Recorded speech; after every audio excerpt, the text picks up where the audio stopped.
Assalamualaikum warahmatullahi wabarakatuh. Saya Doni Monardo, Ketua Gugus Tugas Percepatan Penanganan COVID-19, mengucapkan selamat menunaikan ibadah puasa Ramadan. Wabah Corona membuat puasa tahun ini terasa berbeda, namun nilai ibadahnya tetap sama. Tunaikanlah ibadah sahur, berbuka puasa, dan tarawih bersama keluarga di rumah saja, dan tetaplah ikuti himbauan pemerintah. Wassalamualaikum warahmatullahi wabarakatuh. Selamat sore, saudara-saudara sekalian. Hari ini saya akan melakukan update untuk data yang terkini. Tadi sudah sama-sama kita dengarkan arahan dari Kepala Gugus Tugas Percepatan Penanggulangan COVID-19. Bahwa puasa tahun ini kita sedang menghadapi pandemi COVID-19. Oleh karena itu banyak hal yang tidak bisa kita laksanakan seperti sholat tarawih berjamaah di masjid. Ada yang tidak bisa kita lakukan beriktikaf sama keluarga di 10 malam terakhir di masjid. Kita tidak lagi bisa bersama kerabat handetolan untuk melaksanakan buka puasa di rumah, di luar rumah. Dan kita tidak lagi bersama teman, bersama handetolan untuk melaksanakan sahur on the road. Dan kita tidak mudik. Kementerian Perhubungan telah resmi menerbitkan Peraturan Menteri Perhubungan Nomor 25 Tahun 2020 tentang pengendalian transportasi selama musim mudik Idul Fitri 2020. Peraturan ini sudah mulai berlaku mulai hari ini, tanggal 24 April hari Jumat 2020, sampai dengan tanggal 31 Mei 2020. Larangan penggunaan transportasi berlaku untuk kendaraan-kendaraan yang keluar masuk wilayah-wilayah PSBB. Peraturan ini berlaku untuk semua transportasi darat, laut, udara, dan kereta api, khususnya untuk kendaraan pribadi, mobil, dan sepeda motor, dan angkutan umum yang membawa penumpang seperti bus, angkutan kota, pesawat, kapal, angkut sungai, danau, dan penyeberangan. Jadi, saudara-saudara sekalian, tetaplah tinggal di rumah, karena ini pilihan yang terbaik. Berikutnya, Gugus Tugas Percepatan Penanganan COVID-19 sudah barang tentu bekerja dengan acuan, arahan yang telah menjadi kesepakatan kita yang berasal dari Presiden untuk membendung penyebaran COVID-19. Upaya untuk mengatasi COVID-19 ini adalah dengan memutuskan rantai penularannya. Mari bersama-sama segera temukan sumber penularannya untuk kita obati dan kita isolasi agar tidak menular kepada orang lain. Dan lindungi yang sehat serta yang rentan tertular dengan tetap tinggal di rumah. Hindari kerumunan, pakailah masker, cuci tangan dengan sabun dan air yang mengalir.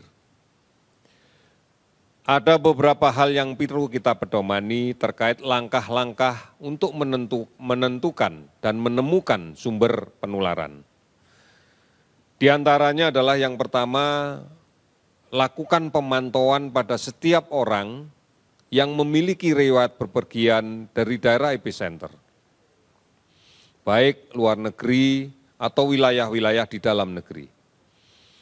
Kami menghimbau saudara-saudara sekalian yang berasal dari daerah epicenter untuk menyadari diri.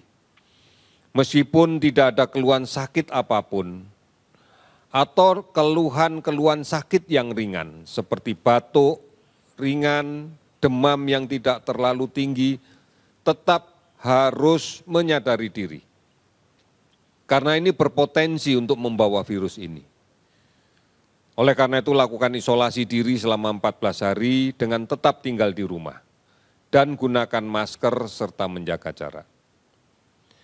Kemudian cara kedua untuk mencari sumber penularan adalah melaksanakan penelusuran kontak atau kontak tracing dari pasien COVID-19 yang sedang dirawat dan sudah terkonfirmasi positif, baik dirawat di rumah sakit atau melaksanakan isolasi diri secara mandiri di rumah. Kemudian kita juga perlu melakukan langkah-langkah yang nyata untuk mencegah tertularnya COVID-19 ini. Beberapa kali kita sampaikan bahwa tetap tinggal di rumah adalah jawaban. Untuk umat Muslim yang saat ini sedang menjalankan ibadah Ramadan, sebaiknya kita laksanakan Ramadan bersama keluarga. Karena di luar rumah, kita tidak pernah tahu siapa yang berada yang membawa virus. Banyak orang tanpa gangguan yang tidak bisa kita bedakan dengan mata biasa. Jangan bepergian, jangan mudik, ini menjadi kunci. Tetap tinggal di rumah adalah yang terbaik. Untuk memastikan bahwa kita tidak tertular dan tidak menulari orang lain.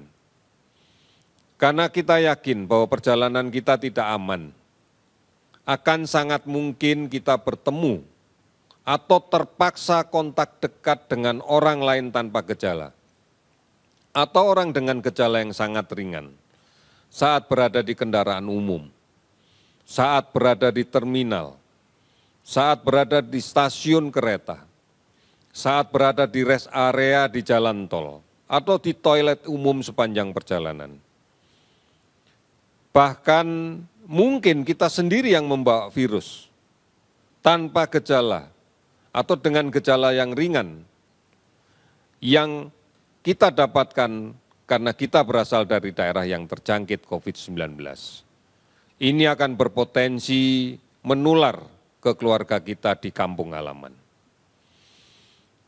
Kemudian tetap berada di rumah, pilihan yang terbaik dengan menggunakan masker jika terpaksa keluar rumah. Jika ini yang dilakukan, maka batasi waktunya jika keluar rumah. Hindari kerumunan orang. Jangan naik kendaraan umum yang penuh sesak. Jika membeli makanan atau minuman, lebih baik dibungkus dan dimakan di rumah. Sebisanya usahakan membeli dengan jasa pengantaran. Secepatnya setelah urusan selesai, segera pulang. Lepas masker, cuci tangan dengan sabun dan air yang mengalir, serta ganti masker yang baru. Saudara-saudara, kita harus melindungi kelompok rentan. Saudara-saudara kita yang berusia lanjut, banyak yang menjadi rentan. Karena juga banyak saudara-saudara kita yang berpenyakit kronis, yang manakala terinfeksi oleh COVID-19 ini akan dapat berdampak fatal. Oleh karena itu, COVID-19 hanya dapat kita cegah dengan kedisiplinan yang kuat, dengan semangat gotong royong, melalui upaya untuk menemukan sumber penularan dan mengisolasinya, dan mencegah penularan pada orang lain, terutama yang rentan. Kepedulian ini telah banyak diwujudkan oleh saudara-saudara kita. Dari banyaknya relawan yang saat ini telah bergabung dengan gugus tugas baik di tingkat pusat sampai di daerah. Baik relawan medis maupun relawan non-medis. Mereka membantu untuk memberikan edukasi kepada masyarakat tentang COVID-19, tentang PSBB, dan tentang isolasi mandiri atau isolasi kelompok yang dilaksanakan oleh desa. Mereka inilah sebenarnya yang berada di ujung tombak penanggulangan COVID-19 sebagai patriot-patriot bangsa. Di tingkat desa telah banyak desa, kelurahan, nagari yang telah membentuk kelompok-kelompok relawan desa yang terkoordinasi dengan aparat desa, dengan tokoh masyarakat, dengan tokoh agama, dengan para babinsa, para babin kamtipmas, dengan bidan desa, untuk bersama-sama membangun desa menjadi benteng pertahanan COVID-19 yang mandiri dan efektif dan berbasis pada kekuatan masyarakat itu sendiri. Saudara-saudara, ikuti terus perkembangan yang benar, yang resmi terkait COVID-19 ini. Banyak situs yang bisa diunduh, banyak hotline yang bisa dihubungi. Oleh karena itu, manfaatkan secara baik. TVRI dan RRI setiap hari menyebarluaskan informasi ini. Oleh karena itu, jangan mudah terpengaruh oleh berita yang tidak bisa kita pertanggungjawabkan kebenarannya. Sampai dengan pukul 12 pada tanggal 24 April hari ini, kami melaporkan bahwa sudah 45 laboratorium yang operasional setelah distribusi reagen diterima dan bisa digunakan untuk melaksanakan pemeriksaan. 64.054 spesimen kita periksa dengan pemeriksaan real-time PCR dari 50.563 orang pasien. Dari hasil tersebut terkonfirmasi positif COVID-19 sebanyak 8.211 orang. Sementara pasien COVID yang sudah sembuh mencapai 1.002 orang. Pasien COVID-19 yang meninggal 686 orang. Total ODP yang dilakukan pemantauan sebanyak 197.951 orang, di mana sebagian besar sudah selesai pemantauannya. Sementara PDP ada 18.031 orang. Ini adalah daftar yang sedang menunggu hasil pemeriksaan PCR yang sekarang sedang berproses. Seluruh provinsi telah terdampak. 273 kabupaten kota juga terdampak.